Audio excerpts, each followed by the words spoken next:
La suite est la bouleversante histoire vraie d'une décision fatidique qui a conduit un jeune guide dans un parc national de Russie à être dévoré vivant par un ours brun affamé.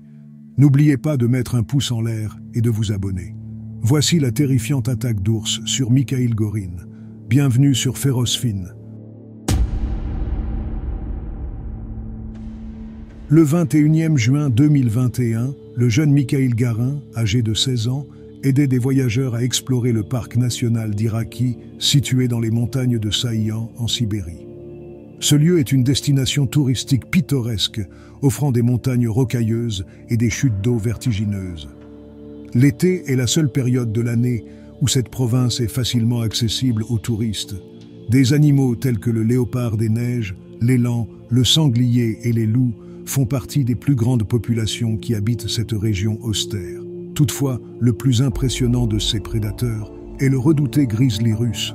Avec une taille dépassant les 2,50 m, c'est le plus grand ours du continent. Et il peut se dresser à plus de 3 mètres sur ses pattes arrière. Armé d'une mâchoire de 42 dents, y compris des molaires et des canines tranchantes comme des rasoirs, il est capable de déchirer la chair de sa proie et d'exercer une force écrasante sur les os en une seule morsure. Des milliers d'attaques d'ours mortels ont été recensées ces dernières décennies, la plupart d'entre elles étant dues à des humains s'aventurant trop près du territoire de l'ours en ce jour fatidique. Tôt le matin, le jeune Mikhail organisait des visites et des excursions dans le parc pour le groupe de voyageurs qu'il avait embauché en tant qu'assistant et guide. Il remarqua qu'il lui manquait quelques fournitures essentielles pour le camp et décida de faire un bref détour par un village voisin en contrebas. Il était 7 heures du matin et le soleil commençait tout juste à percer le brouillard épais et les nuages.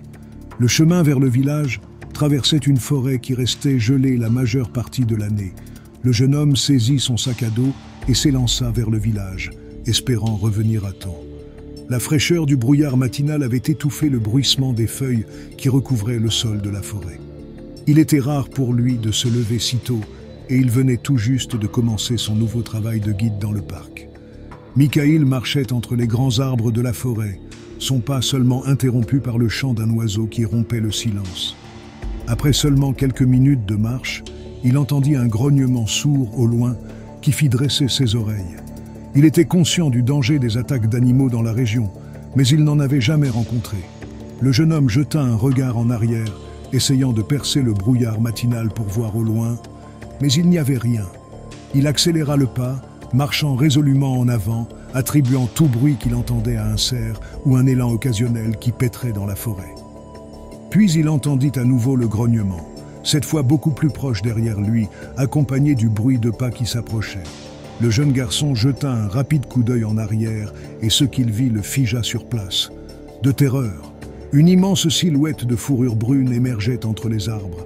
L'effroyable grizzly se tenait à moins de 3 mètres du frêle garçon, ses yeux fixés directement sur lui. Mikhail resta immobile, incertain de la marche à suivre. Il avait étudié des brochures sur la faune de la région et savait que courir serait la pire erreur à commettre à ce moment-là. Il n'y avait personne pour appeler à l'aide.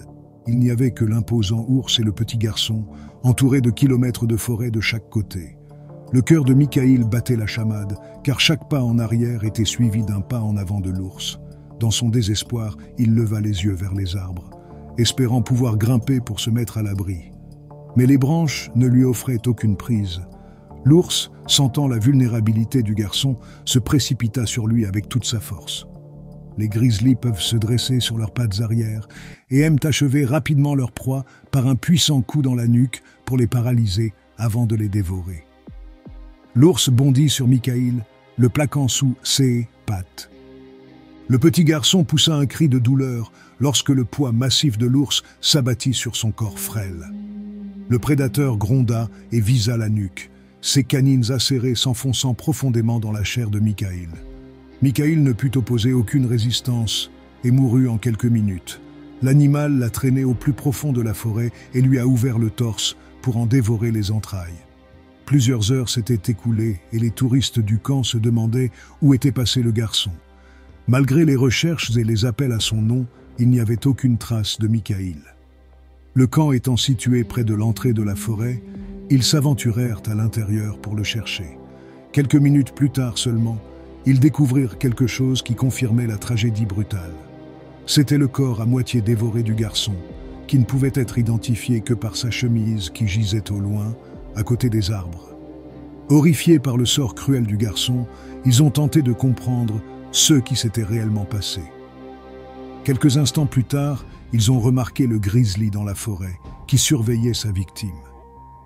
Les touristes se trouvaient maintenant dans la même situation délicate que le jeune Michael et ne savaient pas quoi faire. En désespoir de cause, l'un des touristes accourut pour retourner à son camp, ce qui a incité l'ours à le poursuivre. Mais l'homme était armé d'un petit couteau de poche qu'il a planté à plusieurs reprises dans le cou de l'animal lorsque celui-ci s'est jeté sur lui. Cependant, le petit couteau ne faisait pas le poids face à la simple taille de l'ours et n'a suffi qu'à le distraire un instant. L'animal s'est éloigné et s'est assis près du corps à moitié dévoré de Michael, laissant juste assez de temps aux touristes pour s'enfuir et retourner à leur campement. Les hommes ont immédiatement alerté les autorités du parc national d'Irak et ont raconté la mort de leur guide et leur expérience terrifiante. Peu après, plusieurs rangers du parc et des tireurs d'élite ont ratissé la forêt pour trouver l'ours mangeur d'hommes et l'assommer. Le parc a été immédiatement fermé et tous les employés ont été rappelés en sécurité. Lorsque les hommes sont arrivés à l'endroit où ils avaient trouvé le corps de Michael, l'ours gisait toujours à côté de lui sur le sol de la forêt. Les gardes forestiers ont supposé que l'ours était mort des suites de ses blessures au couteau et se sont approchés de l'animal pour le déplacer. Mais lorsque les rangers ont été suffisamment proches pour l'atteindre, l'ours a bondi et s'est jeté sur les hommes. Heureusement, l'un des rangers s'était armé d'un fusil et a tiré plusieurs coups de feu lorsque l'ours lui a sauté dessus.